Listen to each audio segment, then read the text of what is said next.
হ্যাঁ, তুই ঠিকই বলেছিস। এই শোনো না, আমি না একটা ড্রেস পছন্দ করেছি।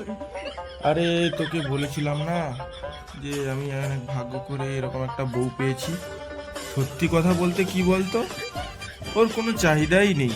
না মানে বিয়ে হয়েছে দেখ, এখনো 2 বছর, এর মধ্যে এমন কোনো দিন যায়নি আমাকে বলেনি যে এটা কিনে দাও ওটা কিনে দাও। সত্যি এখনকার দিনে দাঁড়িয়ে এরকম একটা মেয়ে পাওয়া, না মানে পুরো কপাল। কপাল, বুঝলি তো। আচ্ছা ঠিক আছে, রাখ, আমি তোকে পরে ফোন করছি, হ্যাঁ। কি যেন আমাকে বলছিলে?